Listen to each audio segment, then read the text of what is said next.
right, we are live. We got a big show tonight, and I think we're going to open the show with talking a little bit about what LSU did in Eugene, the upcoming regional, and then once we get a full house in here, about 10 minutes in, or maybe a little sooner, we're going to talk about all the Pat Casey whirlwind that's been going crazy for the last, I guess, 4 or 5 hours, and a story that I've been working on for 2 days, and it's been mind-boggling. So, how you doing, buddy? I'm doing good, man. Good to see you. You know, and look, it's the summertime, folks. Enjoy all the things that we love to do. Go to the beach and get out and enjoy it. It stopped raining so much. But I have to say, folks, if you hadn't been watching Mike, he has been working his tail off. First, that Kim Mulkey story was just around the clock, and you know, I say, Mike, when you going to get a girlfriend? When you going to get married? When we going to have another big party? And he says, Bud, man, all I do is work. How can I attract anybody? Yeah, no. But that all being said, you didn't know how to hit you with that one tonight. Twice is enough. But he really has been busting it, and of course, on this coaching search, which I was all involved in for about a week, I get tired of it. But hey, congratulations. By the way, Mike told me that LSU would get out of this regional, and I was doubting Thomas, and I was proven certainly wrong. But the big scoop on that story is that they came through the losers bracket, and Coach Paul Maneri was asked a few hours ago, what happened? How did this team put it together? And I like the honesty. He said, I don't really know. So you knew more than Maneri. Well, But what a great story. A class coach and a class act, but now going out with a lot more luster than, can you imagine losing to Central Connecticut State and ending your awesome career? Oh, no. That was the deal, like Saturday, where he was like, man, there's no way he wants that to be on his resume. It's his last game. You know, maybe Gonzaga is a little bit more palatable, but you sure would like, if you're going to lose to somebody, you would rather it be Oregon. You know, that be your last game. And so now they go to Knoxville, and man, all the pressure's on the Vols. I mean, LSU gets to go out there and freewheel and know that they lost 2 games in that series by 1 run, and we'll see what happens. But you know, when do they pitch more so? 2 or 3? You know, I missed Maneri's press conference this afternoon. Well, he's not going to tell you anything on a Wednesday. I haven't had a chance to watch it yet because I've been chasing all the coaching search stuff. I'm telling you, I've been on the phone to Oregon, California, Nashville, Texas, Michigan. I was on the phone with Michigan earlier tonight, chasing. So we got a lot to talk about. And I tell you what, we're right here at. First of all, I want to give my condolences to our Brian Lazar, longtime senior writer for TigerBait.com. Lost his father this morning, so condolences to Brian and his family. His dad was 95 years old and was working until just a few months ago. So what a life he lived.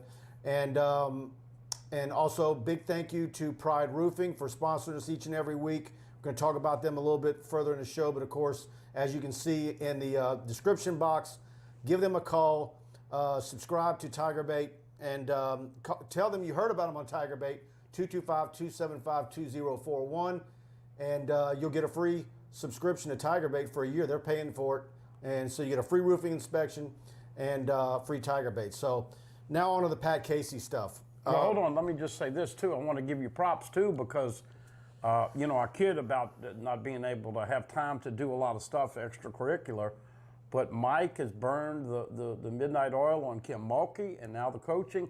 And you were very, very active with this weekend. Finally, these high school kids get a chance to go out to these camps and show what they're all about. Some of these kids have gained 10, 15 pounds of muscle, 2 inches of height. You saw all of that for 2 days. And once again, look, I'm a member of TigerBait as well, just like everybody out there.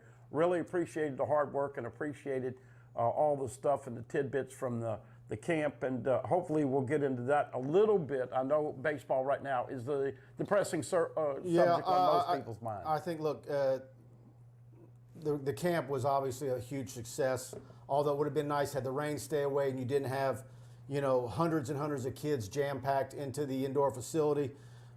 There was still kids there that I was kicking myself about because I didn't get to see them. it's virtually impossible to really get a good look at everybody when you've got, 400 to 600 kids there, and over a 2-day period, 700 or 800, and the sidelines are lined with parents. But anyway, but the main kids, looking at the quarterbacks, receivers, defensive backs, we got them all, and I'm still backlogged.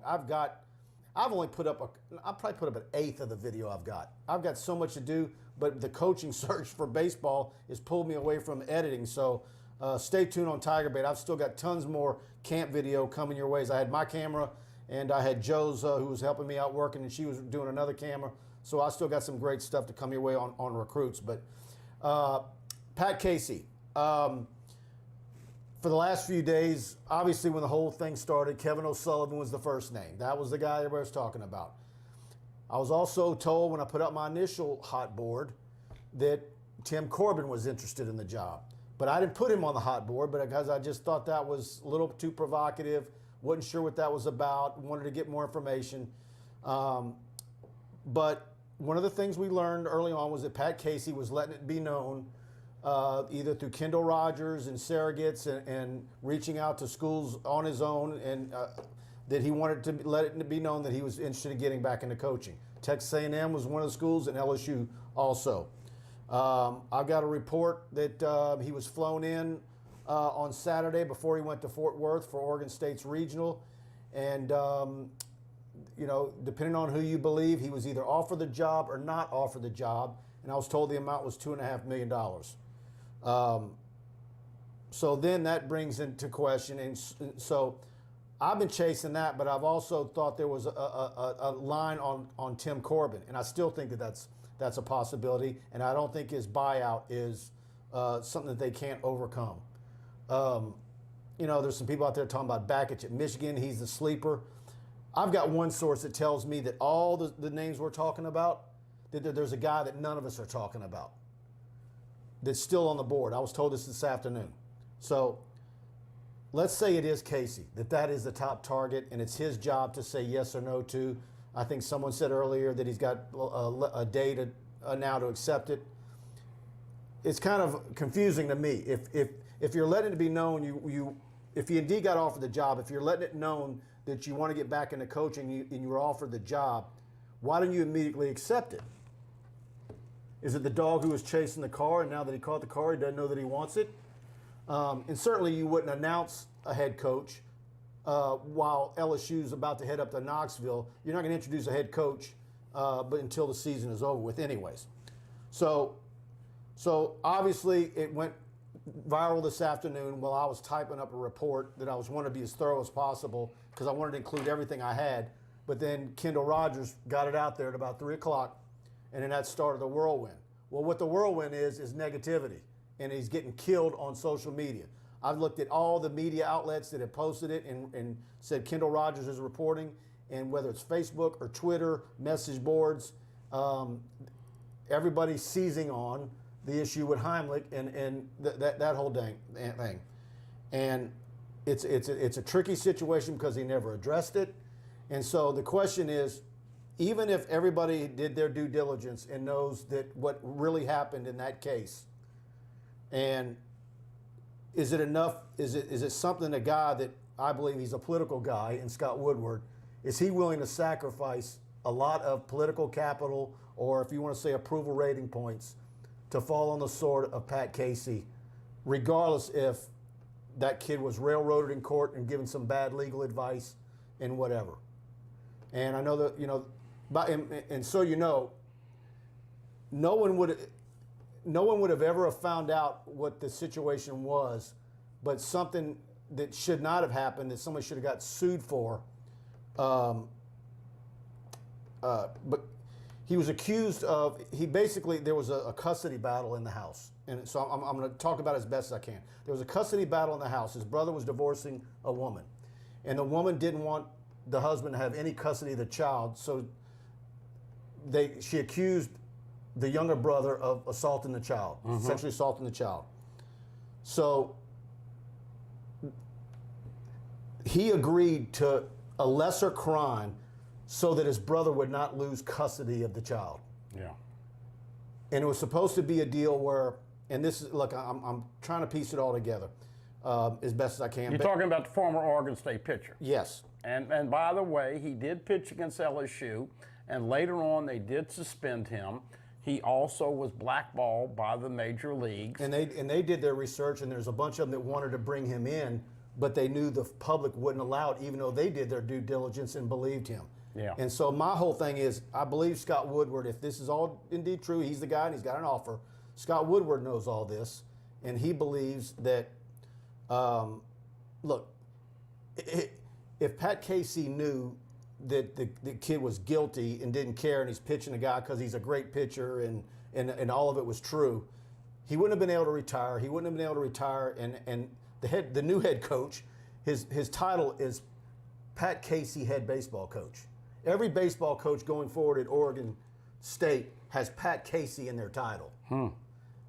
He wouldn't be held in that regard. You wouldn't have a press conference at your retirement press conference where you've got your athletics director and a president there, and you're also a part of fundraising going forward.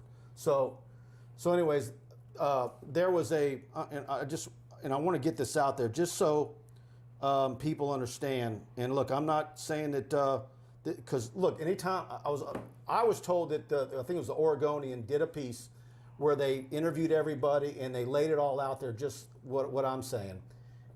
But when you do that as a journalist, then you have to go back to the aunt who made the accusation, and she gets to blow it all up again and say, well, I believe my daughter, blah, so anyways, just so people know, and this was in the paper, and I was sent this, let me pull it up for you. Well, just let me give you some background information, folks. 62 years old, 3 College World Championships, retired from Oregon State in 2018. He has worked at Oregon State as a special assistant to the athletic director, currently under contract to Oregon State through June 2022, slated to make $630,000 on the final year of his contract. Here's the only issue. Look, he is a very good baseball coach.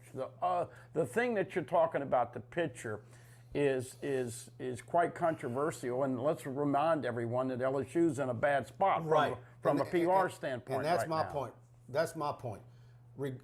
My point is, regardless of whether all this is above board and the kid got bad legal advice, pled guilty, signed a statement that yes, I did this, so that his brother would not lose custody of his daughter and be able to have visitation and everything, and not to break up the family. What happened was he fell on the sword, did everything they asked him to do for his family, and somehow at some point, which wasn't a part of the program, someone said that he had to register as a sex offender in a county up there, which he didn't have to do, but someone put it in the paper, and from then on, the whole thing blew up. When he was 21, the whole thing was going to go off his record, period. He wasn't going to have to do anything. And because of that, the kid's life's, if you want to say, if you believe him, and like everybody up there seems to believe, and Casey does, his life's ruined. He could never play professional. I think he tried Japan, they wouldn't take him. Minor leagues, major leagues in America wouldn't take him. I think they said he did some Mexican ball for a little while. Now he's a stockbroker. Yeah. So, well, you obviously know more about this because I didn't know a lot of the details you were telling us. But here's the only thing that I got to bring into the table. At the retirement press conference, here's what Pat Casey said. He said, my problem is what I expect out of my players on the field is what I expect out of myself. And right now, I'm not positive I can give them the same effort. Now, what does he have in common with Kim Mulkey? Well, they're multiple national championship coaches. Bottom line is that talking to Tad Walker today, he wanted somebody young, vibrant, come out here, recruit, shake hands, kind of rejuvenate the fan base. Coach Maneri is 63 and has been in pain. Paul Casey, as you and I were discussing, a very young 62. He runs 9 miles a day, Casey does. Very young 62, but he did. I think physically he's younger than Corbin. Yeah. Even though Corbin, by numbers, is younger than him. But he did walk away 3 years ago, and of course, as we know, he's coming back and maybe rejuvenated, but look, bottom line is that I have the utmost confidence in Scott Woodward, and if it is Pat Casey, it could be a stopgap. He may have a guy that he couldn't get this year or next year, and it could be a stopgap. Who knows how this is? It could be smoke. But one thing about it, folks, it's not simple to hire a great coach, especially when a lot of the candidates that you're looking at and vetting are still playing baseball. Well, here's the thing. That was a text from Kendall Rogers, by the way. You know, and the whole thing is like he's saying, notice no one from LSU is disputing any of the offers out there. So, and he's got a point. So, stay tuned. You never, as the world turns, Mike, you and I don't watch soap operas, but as the world turns with this coaching. I'll just say this. I know that Tim Corbin wanted to talk. I know that he's got issues with his athletics director up there. I hear she's a piece of work. And I was told by someone that the money on the table would be $3 million. Mm-hmm. And I'm told that actually, because it's a private school and you don't know the ins and outs of his contract, that he actually makes about what Maneri makes. Yeah. People think he's over $2 million. I don't believe he is. Okay. And I was told his buyout is not something that they can't overcome. But see, they could still be playing for another couple of weeks. If you don't like Vitello, if you say so, let's say that the backlash from all this and people just say I don't care, the Title IX stuff, whether the kid was just railroaded and it's an awful thing, but you just have too many people that just no way you. And I'll say this about Woodward, like I said earlier, he is a political guy. You know, riding high off of Mulkey, are you willing to fall on your sword and lose a bunch of approval rating points for this, whether he actually should be the guy and you did your due diligence, you know, whether it's right or wrong. But if you're going to go young and Vitello's not your guy, then why not Backage at Michigan? You know, there's other guys out there. McDonald at Louisville. You know, some talk about him last week. But you were impressed with the Oregon coach, and I got to tell you, I like that guy. I like him a lot. Very impressive. Dallas Baptist coach is doing great things. There's a lot of young coaches. Yep, and see, so I'm just when I think I have the whole thing nailed down, I get thrown for a loop by another source. This thing has been, it's one of those deals where it's your analysis paralysis. I mean, I'm telling you, it's the stuff that I get one source conflicting another one. You know, like yesterday, I was told that Schlossnagle wanted, he was upset that LSU didn't offer. And that because he wanted LSU over Texas A&M, mm-hmm. You know, and Texas A&M sources say that's not true. Well, of course they would say that, you know. But then Schlossnagle's also telling people that he was upset that LSU didn't offer him, and this is all alleged. But he believed that Corbin's Woodward's target, and so who knows? But we're going to see what happens with Pat Casey, and maybe. He wins the press conference, but I think there's got to be a whole lot of explanation and people doing their due diligence and explaining this thing, because any morsel of this that looks bad, combined with everything else that LSU's dealing with right now, it might be a hard sell. And then you got the O'Sullivan stuff out there. Depending on who you talk to in this city, they believe he's cooked, it's over, it's done. And then there's a little, but then I talked to someone this afternoon and said there's a little sliver of possibility he could still be the guy. Now, does he come back in the fold if Casey makes a call tomorrow and says I'm staying put, I'm gonna stay in retirement? You know, is Casey sitting at home right now reading the internet, or is somebody in the family reading the internet and seeing what the reaction is on social media, and he just doesn't want to do it? Yeah. So well, bottom line, Mike, is that you're not going to please everybody, and it is so funny if we just look back at the coaches. And we had this question on the radio show today. Tell me an LSU coach that was hired and everybody was just slap A happy. Mulkey. Kim Mulkey. And she hasn't coached the game yet. But you know what? I think you and I would probably put a few dollars that she's going to be very, very successful. Nick Saban was not perceived as a big hire. Will Wade was not perceived as a big hire. Ed Orgeron was very, very toxic because of his Ole Miss resume. And the bottom line is, whether me and you follow it, or the fans follow it, or the media, or mamas and daddies, we don't know. Is he going to be a fit? Is he going to do a great recruiting job? With the way Paul Mainieri has worked with the media in this town, he's got to be good in the media. He's got to be player friendly, and of course now more so than ever, he's got to have contact for transfer portal action. All of that along with being able to relate to your baseball team and the guys that you have, because you got to solidify Dylan Cruz and Trey Morgan and Jordan Thompson and Will Helmers and all those other guys coming back. So there's a lot of qualities you want in the next LSU baseball coach. And I can tell you, folks, not everybody's going to be happy, and we're not going to know what kind of fit and how good he is until probably a year or two. Yeah. It's That's my opinion. you know, let's just step back and say, not talking about the Hunter situation, and let's say Casey never retired. With his resume, there's an argument to be made that he would be the #1 current active baseball coach in college baseball if he was still active, right? Yeah, but people all certainly. Who's the hottest coach in the SEC this year? Vitello. Okay, how old is he? What, 42, 43? 42, driving a Lamborghini.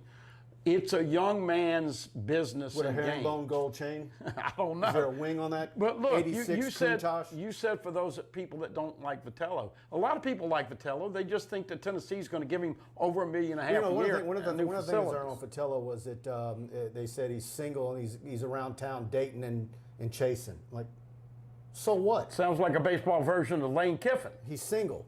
Yeah, you know. I mean, okay. I have trust in Scott Woodward, and I think we're all going to have to take the patience pills. Look, if there's a press conference called in a couple of days, then Kendall and you and all these guys that think it's it's Pat Casey are going to be right. I think Wood is just like, if you just had to say it's Scott Woodward, and one of the things that, in fact, that was my headline on my report that I didn't get out because I kept getting sideways on what I was chasing.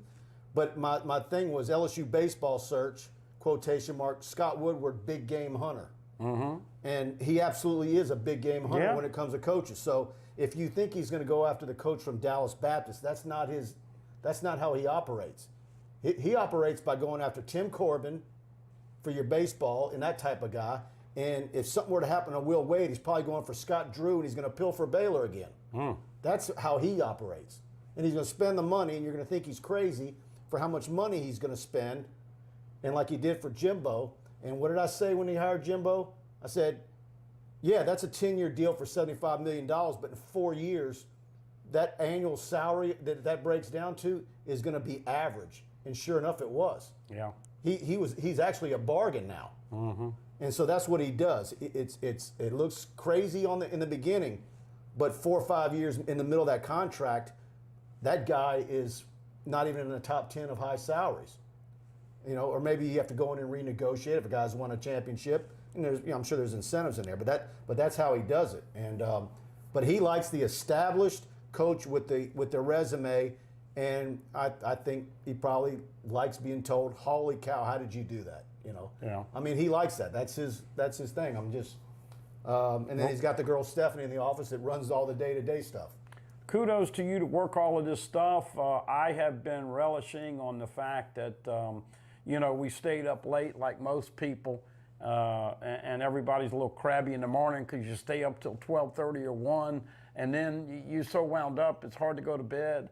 But I got to be honest, man. I talked to hundreds of people. Number one, it was unbelievable what the LSU fans did and how they took over that stadium. And I think they were a definite factor because those people that traveled up there, now some of them went home, as you saw, less Tiger fans and less fans overall Monday night in the finale, but kudos to all those people that traveled and went up there on that trip. And kudos to those ball players. We talked about it. It's a combination. They're playing for the name. They're playing for the name on the back of the jersey and the LSU across. They're playing for Paul Mainieri, and they're playing because they were embarrassed how inconsistent they were. When they hit the ball, they look really good, and then they'll go stretches where they make silly plays and then can't finish games. They are peaking at the right time. Oh, by the way, Todd Walker reminded me of an incredible stat today. When LSU lost the sweep to Tennessee earlier, They lost 3 games by a total of 4 runs, but the LSU pitching staff issued 19 walks. So this thing is going to probably be different. Now, is Tennessee playing really well? Absolutely. Do they feel it right now? Absolutely. But I like LSU going in there and winning at least one, and maybe making it to Omaha if they can get all of the moves that have to be made, pitching, pinch hitting, all the stuff. If they do all that fundamentally sound, I think they're just as good. Hey, man, why would you pitch? I don't think they're going to get swept up there. No, I don't either. This is going to be a hell of a series. Yeah. Okay, guys. I'm going to talk about Pride Roofing, and want to thank Mike Faraday and Alex Martinez for sponsoring the show each and every week. We couldn't do it without them.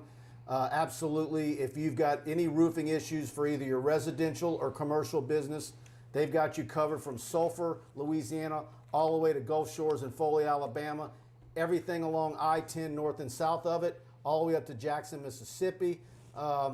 They're who you want to call if you've got any roofing issues. And free roof inspection. They've got their best warranty on their labor in the business. They've got a yard full of shingles. They make their own flashing. There's no builder grade materials. They're fantastic people. LSU grad and Mike Faraday, graduated from Broadmoor, grew up right here in Baton Rouge. Super people. And like I said, give them a call, 225-275-2041, and they will work with your insurance company, your adjuster. They use the same computer programs. If you're in a bid situation, they'll get highly competitive and win the bid. We've seen that already with one of our TigerBait subscribers. So give them a call, 275-2041.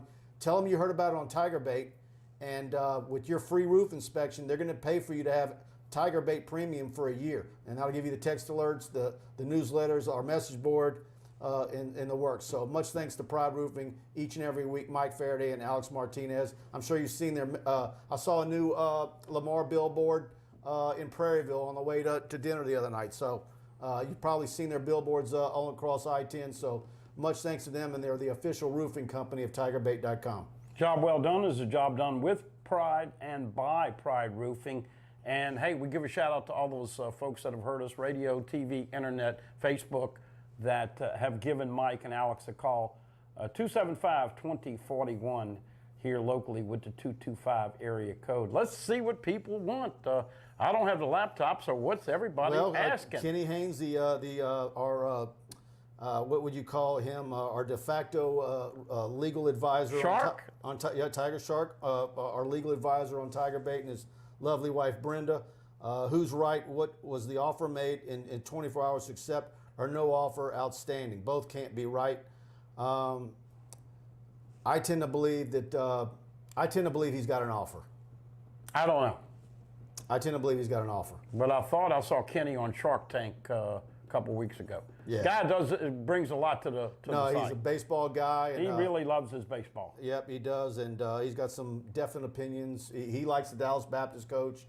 So yeah, let's see.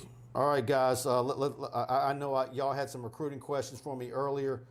If I missed it, please repost it, because we had a lot to talk about with Pat Casey. But I'm scrolling all the way back to the top. Let's see. Blaine Smith, it can't happen, can't hire Casey. It's a horrible look. Woodward would get run off. Mike, we can't get Pat Casey. This will hurt LSU's PR. Charles Duncan, you're the one we trust the most, Mike. I like that, Charles, but let's see. Yeah, Charles Duncan, get prenup before you get married. Yeah, that doesn't always work, by the way. Trust me. Okay. Okay, let's see. Why would LSU hire a coach that covers what one of his players did? See, these are examples of what's been going on since this afternoon on all, where it's Twitter, Facebook. I don't care if it's Jacques Doucette's timeline, AYS, our buddy Blake Ruffino. You name it. It's like that everywhere. So. I think they're going to have to talk about it. So, let's see. LSU going to shock the Vols, says Esteban. Give us the scoop on baseball coaching hire. Okay, I already did that, Dane. And Blaine Smith says he really likes Godwin. Here we go. Kenny Russell. Absolutely love Will Campbell's footwork, and Quincy Wiggins is a disruptive, rangy specimen. Would not be surprised if he reaches 5-star status. Well, Will's already a 5, and I think Wiggins is so raw. I think Quincy might be able to get there. I think you're right. He would be no less than a high 4. I think he's a National 100 recruit.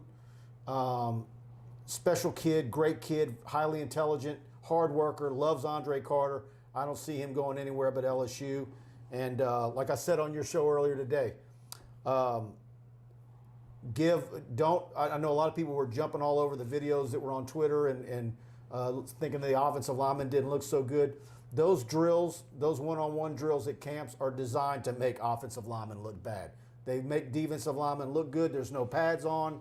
You can't, if you're an offensive lineman, you can't get a hold of a shoulder, a pad, get underneath the front plate of a shoulder pad. There's a whole lot that's missing there in an offensive lineman's arsenal. So anybody that was wanting to ding Will Campbell or Bo Bordelon,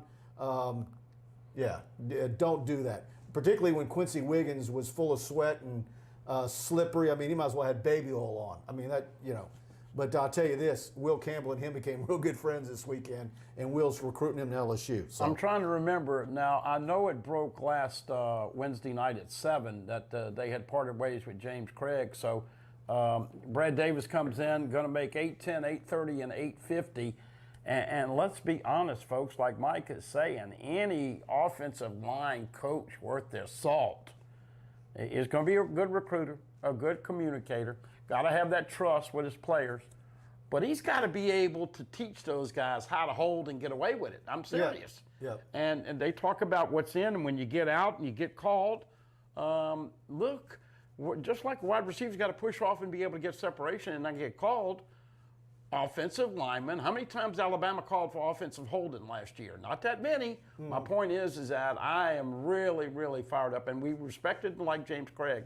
But I think when he didn't get Tristan Lee, things started to go down here. But Brad Davis is going to bring in, and we've already seen he's had an impact indirectly in recruiting. So I'm excited. But look, I'm with you. Will Campbell, and I saw it, and I watched it 2 or 3 times.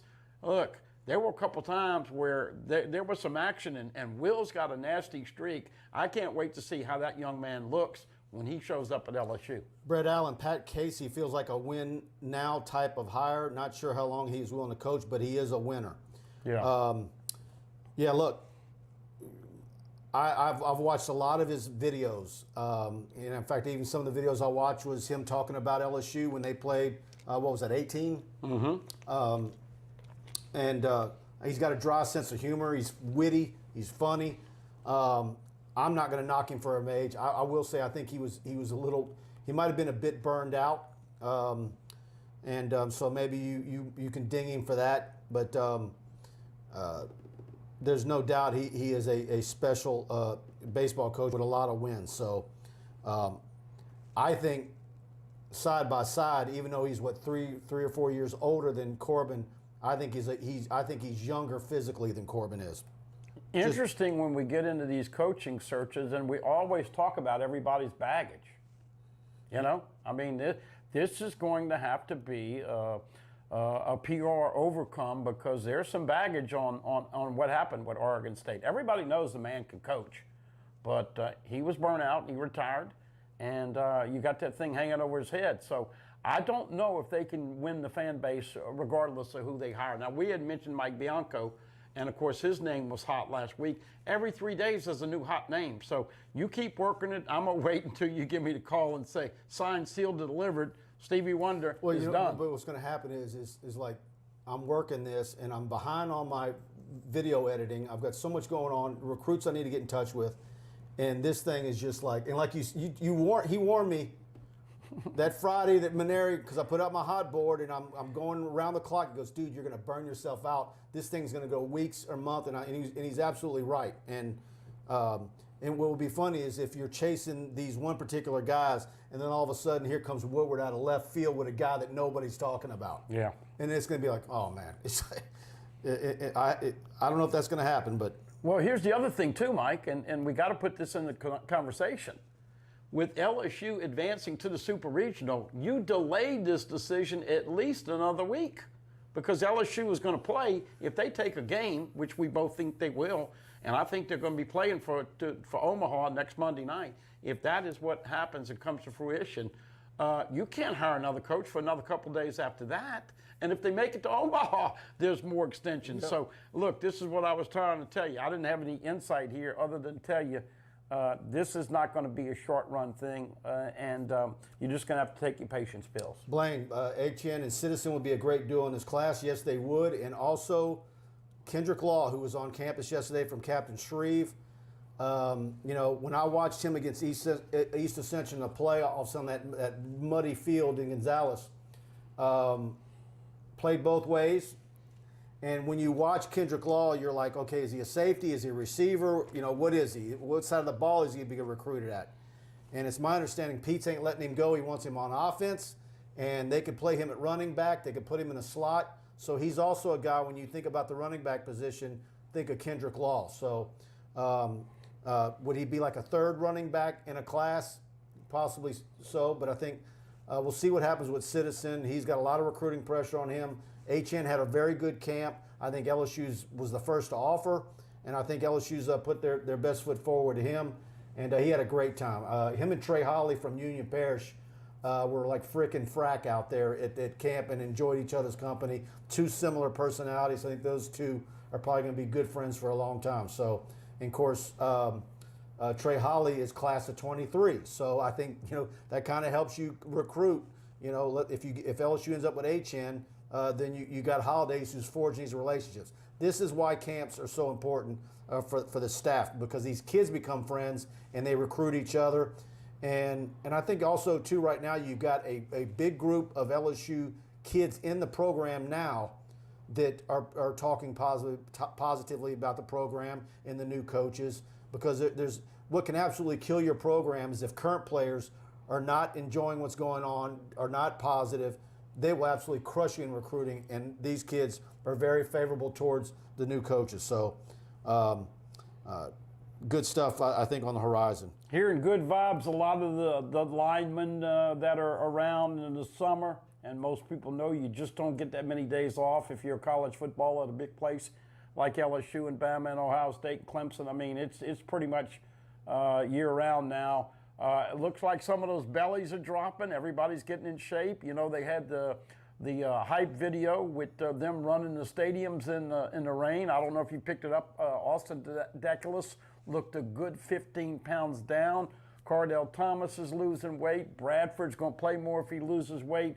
Look, COVID and all the other reasons that they had some bellies last year, I think you're going to see a much more physical and sound physical football team. And look, this is a fun part this year. There's going to be so much depth on that D-line. Coach O is going to have a lot of fun. And don't forget about telling them about Savion Jones. Yeah, Savion Jones, 7 pounds in a week. I'm parking for camp, and who do I see? I see Coach Valdez from St. James, one of the nicest people in the business.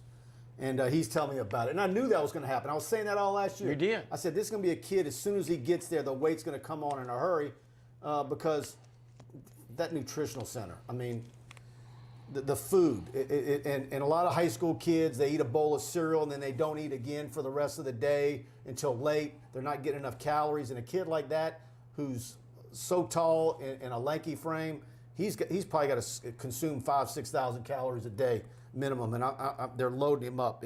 It's just like he's like a sponge right now with the food that they're getting in him. So, but on the weight loss side, Jacobian Guillory was out there as a camp coach. You know, current players are allowed to work camps. That's why you saw in a lot of the photos that are out there, current players out there, they get paid. They make money. I think they make 125, a little over 100, whatever it is. And Jacobian Guillory was out there, and he's lost weight, leaned up. And I'm usually pretty good at nailing his weight. I was 2 pounds off. I said 320. I think he said he's 318. So Jacobian Guillory looking real good, and he's healthy. So, and guess what? So that's more depth. Jake Peets might use him as a big body inside the 5-yard line as one of those incredible big men that lead the running backs in the end zone. He could be used on special teams deep inside the 5 this year. We got that skinny during the spring. Mike, what about Andy Cannizaro? Who said that? Andrew Messina. Andrew, long time Andrew. Come on, man. You know Andrew Messina? I know Andrew Messina for many, many years. He's a great Tiger fan. But if you got problems with PR and Title IX, how are you going to bring in a guy who was on a Mississippi State phone, texting and talking to his side piece while his wife was pregnant with their kid, and he's during a game, phone calls and text messages with the side piece. Of course, we know they got caught because it was a Mississippi State issued phone, even though he lied about it. And you're going to bring him back and all of what LSU's going on right now? Come on, man. What do you think? I think he said that to get me spiced. So if you know Andrew, is that his MO? He likes to get you fired up? I don't know, but that Andy Cannizaro is not going to be a part of the LSU baseball staff. That does not fall in the category of big game hunter Scott Woodward. No. Jim Milano, former Oregon State baseball coach, too old. Thoughts? Well, we've talked about that. If you're going to go, if you say, when I put together the hot board, it seemed like I didn't have Casey on there, but every coach in there was either 53, it seemed like, or 42, 43. So the 42, 43 guys, if Vitello's not your guy, where do you go? How old was Bakich? Do you remember at Michigan? 43.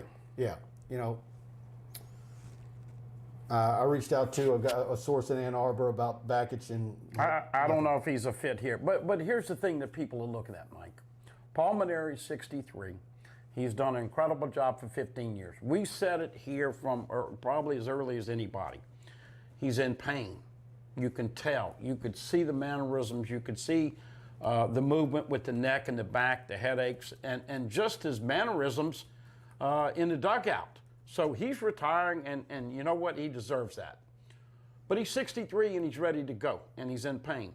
Now, Pat Casey is 62, but he retired 3 years ago. So when you talk about replacing a 63-year-old guy with a 62-year-old guy who retired 3 years ago, naturally people are going to worry about the age factor. Well, all of a sudden, does Casey come in and he has a tenure like Wayne Graham at Rice? I mean, how old was that old guy when he retired? Yeah, well, I mean, come on, you can count the Wayne Graham. So I mean, that's one in a. How old was what's his name at Texas? Augie? Greedo. Yeah. He went a good while too, didn't he? Yeah, he did. Those two guys in Texas went a long time. Yeah. But Skip, of course, got out. Andrew Messina, I got you going, buddy. That was his goal. Well, I don't know if that was his goal, but Andy Cannizaro fits like me being the Chippendale dancer when the girls pay a bunch of money. Charles Duncan, Woodward being a Mark Emmert disciple, maybe setting us up with Nick Saban type head fake, Mike and Buddy. Yeah, I could see a smoke screen. I know. No, it very well could be. In fact, I could definitely see. In fact, one of my sources today, when all this stuff was breaking, had me basically saying, poo-pooing everybody. So and said there's a name out there that nobody's talking about. And this guy is... Look, the Tigers even saying no, he's too old. And this guy is not he's not an outsider, I'll tell you that much. Yeah. Okay, ZZ Tiger, Wayne Graham coached till he was 97. He runs 9 miles a day, ZZ. Let's see. Yeah, Augie was 74. Yeah. You know, he looked like he was about 127. But here's the other thing, too, now. Is he a fit in this culture? Trent Johnson on paper. God, he was awful. No, but listen, on paper, he was a great hire. But when he came over here, he didn't fit. He was a square peg in a round hole. Pat Casey has the baseball resume. But, Mike, those things that we talked about. But look at the Yankees that LSU's hired. I'm just talking about. They've all been successful. All those boxes that you want to check, is he going to fill all those boxes as far as interaction in this community? I don't know. Yeah. And I will wait and defer to you as far as Dane Bergeron, smokescreen is going to be Bianco. I tell you what, my thought process yesterday was it was Corbin was the guy, Casey stuff was kind of lingering out there and was tracking that, but Corbin was the guy. And then I felt like if it wasn't Corbin, then Casey, that the hire would be Bianco. So. Well, look, I think a lot of people have said this. And I know Skip wants Bianco. Yeah, well, there's no doubt. Skip wants Bianco, and Mike is you know, let's be honest, he's a walking, talking Skip Burtman. That all being said, you know, there's a lot of people thinking, hey, man, you throw that line out there,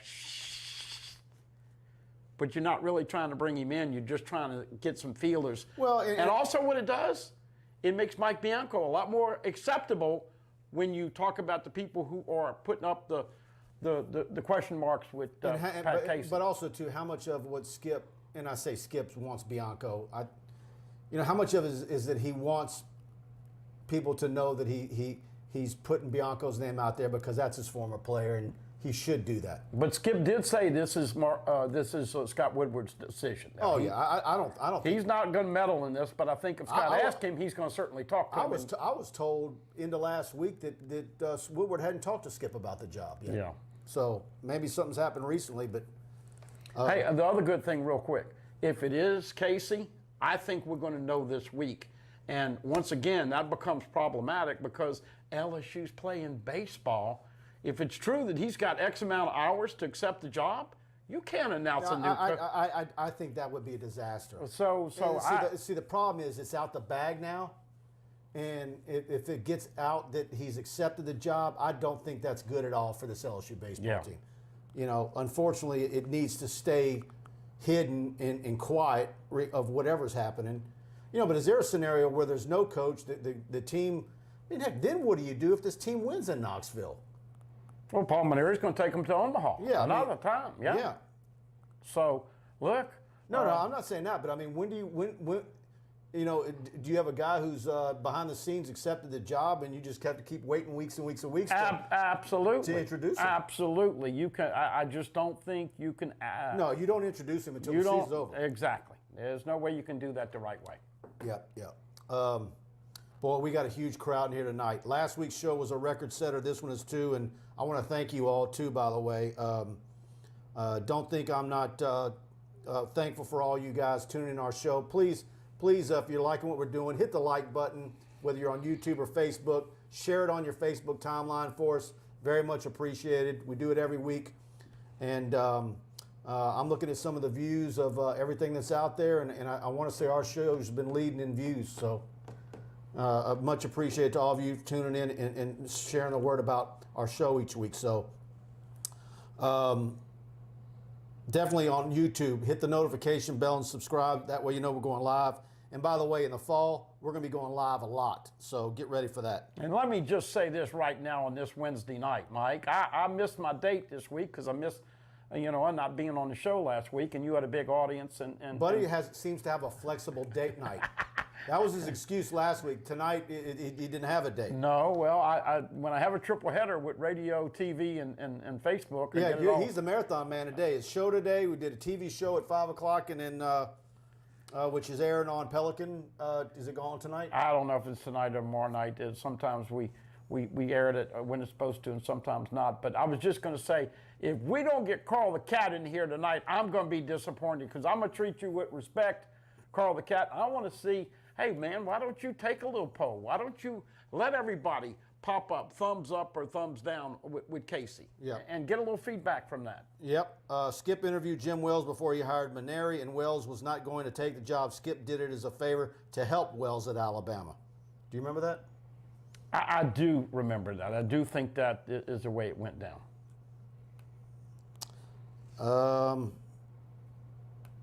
Yeah, Philip Spence.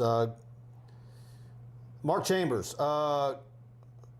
Who would you pitch for LSU in the first game? You know, this is something that as the week gets on, first of all. Hilliard? You go with Hilliard, huh? Well, look, I just want to talk about a couple pitchers that were just phenomenal. And, you know, you're from Lafayette. And I hadn't had anybody agree with me. And I don't care if you I'm from Baton Rouge, but I lived in Lafayette for 30 years. But I used to love Ron Guidry. and he wore number 49, and he was not the biggest of guys.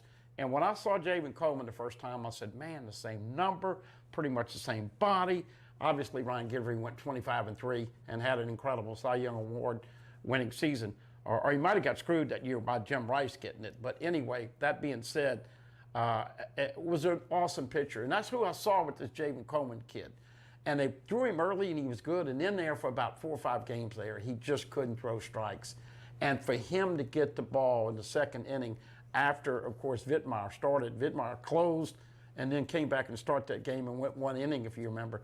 Coleman goes 6 innings, and I'm going like, holy cow.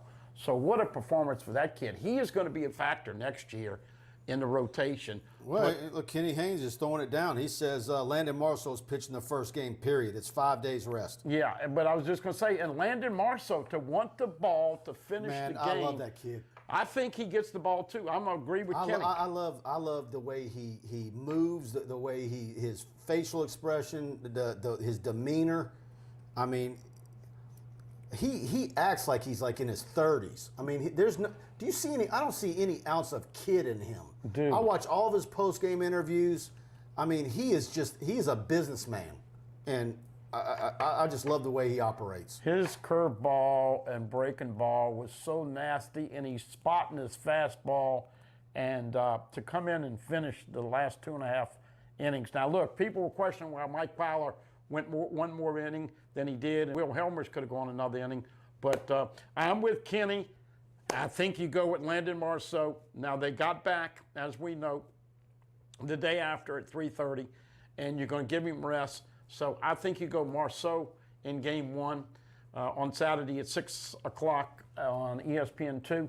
And then, whether you go Hilliard or Lavis is contingent upon where you're at. And Lavis was outstanding, but Mike, he went over 150. I think he went about 120 pitches. Hilliard, of course, as we know, started that final game and went 1 inning. So interesting, but I got to go with Marceau in game 1. Yeah, here you go. Everybody's agreeing with Kenny. Chassif, Snake Eater. Kenny, you're getting all the love tonight. Okay, guys, let's see what else we got here. What are we getting on the Pat Casey poll? Kenny Russell. Well, I'm getting a lot of Kenny Russell. Kenny's one of our best guys. I wouldn't be shocked if Tim Corbin was LSU's next baseball coach. Man, I did more search on Corbin yesterday. Like I was saying earlier in the show, he is not this new athletics director over there. Forget her name. She's not. I don't think they see eye to eye. And I know he's interested in the LSU job. I think there's still issues at Vandy that, and I could be wrong. And usually when you see a scenario like this, somebody's trying to parlay something into more money. I don't think that's the case with him. LSU had made a run with him before when they hired Maneri. Remember that? Yeah. And but the deal then was he had no idea about his buyout. And I guess, well, heck, who would that have been? That would have been Skip. Skip thought the buyout was too much. Maybe if the buyout's similar, Woodward probably didn't think buyouts are that much. Well, to connect the dots here, if you remember, LSU got swept at Tennessee with the 19 walks, and then when they played Vandy, before one of the games, Skip and Tim Corbin had one of these like 10-minute meetings. I can't remember if it was before the game or in between or whatever. But there is no doubt. I think there has been discussion. Now the word was that he was wanting it. Like he was certainly wanting to talk. But he had no idea. The word was he had no idea that he had a buyout. Yeah. And the buyout at the time was not minuscule. Yeah. Well, I'm talking about this year. Yeah. Once again, this is a team that I would say has a very high probability of making it to Omaha. So if Corbin is your man, you got to wait additional time. Yeah, it's well, we got a big crowd. We're having a record crowd tonight, guys. Thank you all for tuning in. By the way, hit like, share, please, and helps us with the algorithm.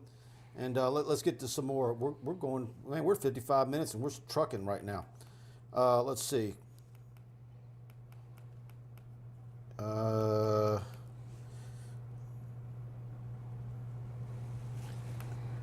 Corbin would definitely help elevate our pitching staff in a big way. I was just getting, who made that comment? Kenny Russell again. Hey, Kenny, you were on fire, baby. Put Kenny on the payroll. We got two Kennys dominating the chat tonight. Well, this is the interesting thing, Mike, that I don't think people have a Charles Duncan says pay the buyout on Corbin. But you don't have a feel for this.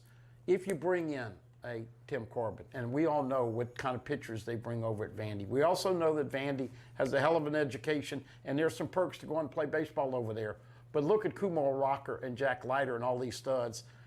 That would be interesting to see how quickly, because we saw it with Coach Mulkey. She brought a coach, Coach Messer, who was over at Baylor, just announced it, yesterday. Look, the next coach, if he's got these pitching prospects, whether it's recruit or on their team now, you could come in and play for LSU next year, not having to sit out a season. You know, at Vanderbilt, remember how for years people would get after LSU that they had an unfair advantage because of Tops. Mm-hmm. Vanderbilt's got a program that makes Tops look like child's play. And for that reason, there's a lot of people that think that Corbin should have more national championships than he actually does.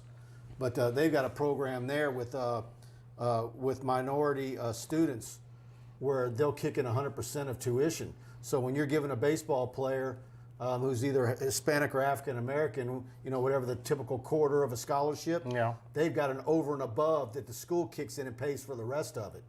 And so basically everybody says Vanderbilt has 30 scholarships because of that. And well, you got 11-7, so I think saying 30 is a little bit of an exaggeration, but I understand what you understand why they're extrapolating it to that. So, everybody says show Corbin the money, but look, there's some people that want to debate whether Pat Casey has an offer. There's a report out there that he's got 24 hours to accept it.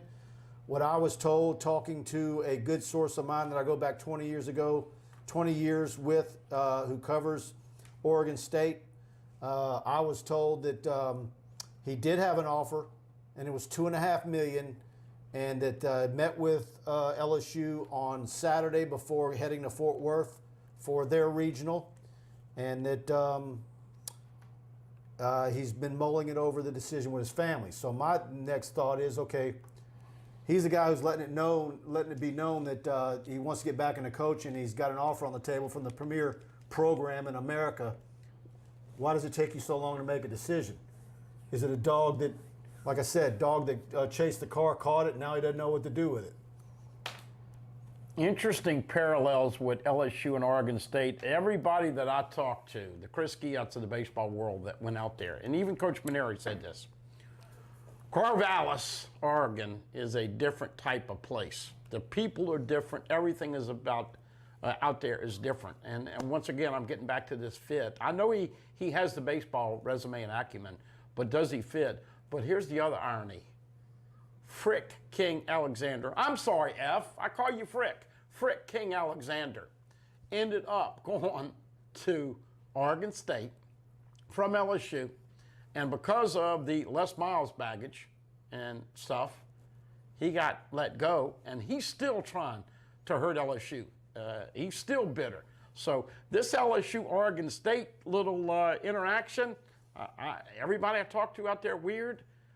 Nothing against Pat Casey. He's a little older than I think most people want. He got that sexual accusation. What did he know? Did he play him to win? He did suspend him later on. Nobody touched him. I mean, that is a big cloud to cover up. So to me, I just think it's going to go on a little bit longer. I think, like I was talking about earlier in the show, and if you missed it, once it goes live, go back and rewind it. I kind of went through the whole process as to why the pitcher pled guilty and signed a statement admitting to it, because he didn't want to break up his family, and he did it on behalf of his brother. It was supposed to go off of his record when he was 21. He wasn't going to need to register as a sexual offender, blah, blah, blah. And everybody in Oregon knows about it, and it was an ugly situation. He got bad legal advice. So, but you're still going to have the aunt out there who disputes it and is going to say, no, he did it, and I believe my daughter. But neither the kid, the pitcher, or the child they decided not to put them on the stand because that was just going to be a messy situation. So the kid accepted and admitted to a crime that he said he did not do. Yeah, but I had also heard that him and his brother don't speak now. This thing... I was told that his brother showed up at his last game that he pitched or his graduation or something, but... They don't speak. Yeah, I'm going to tell you, and you know what? So this is a messy situation with that kid. It's disgusting. And so it's one of these deals where it's like, man, look, if I'm the parent, there's no way I would allow my child to admit to something he didn't do. And I'm sorry, you're just going to have to continue to fight your crazy ex-wife. But that's not going to happen. That's not. And see what happened? He agreed to it. He was supposed to go off his record, and no one would ever know about it, and he'd be fine. And the family, his brother was going to be able to keep, be able to see his child.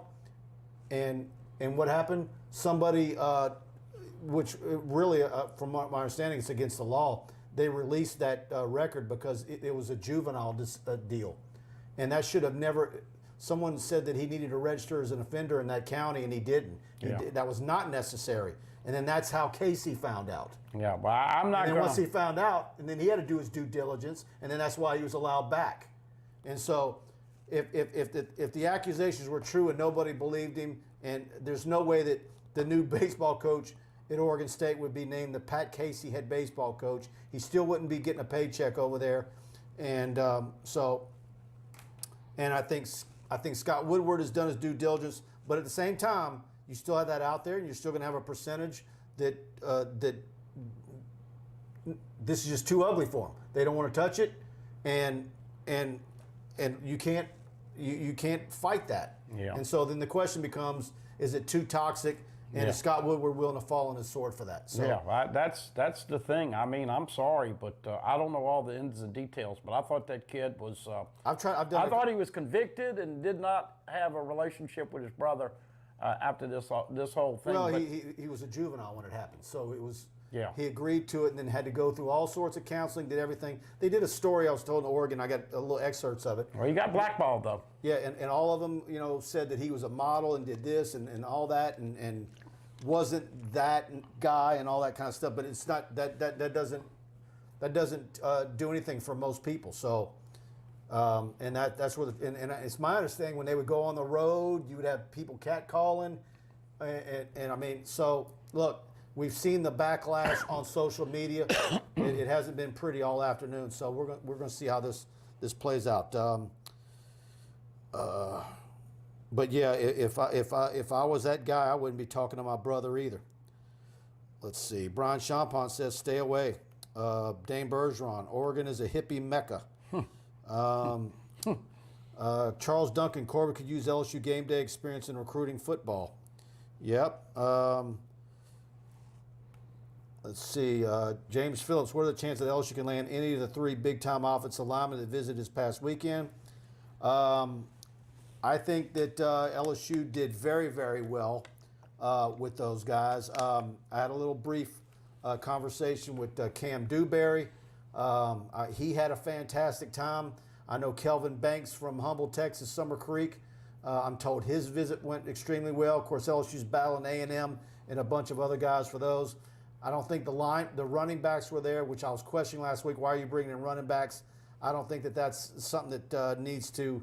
I'm not even going to be following up with those guys. So, Armula, I have not got in touch with yet, but it's my understanding Dewberry and Banks did the visits were very, very well. Hey, by the way, Shamar Stewart went back, and everybody thinks Miami, but. Look, LSU's got some defensive ends. Absolutely. I mean, the two kids that you featured are pretty darn good. Yeah, I mean, the Hicks kid from Texas this weekend, class 23 kid, was fantastic. I didn't get a chance to ask you this today on the show, but I had a couple messages from people wanting to know of the 5 new coaches, who do you think is going to be the best recruiter on this staff? I know Blake Baker's already tearing it up.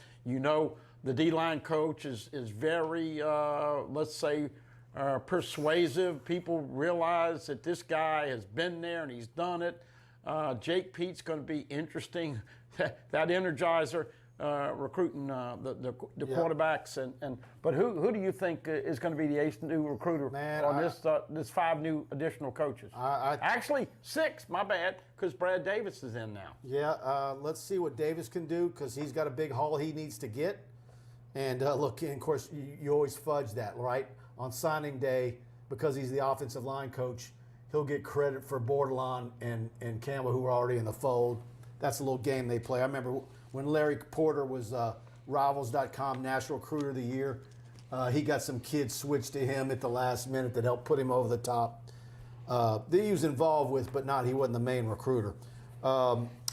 Let's see. I think Baker probably has a real good chance. I mean, he had Harold Perkins on campus today from Park, and big-time linebacker, high 4-star, 5-star by ESPN.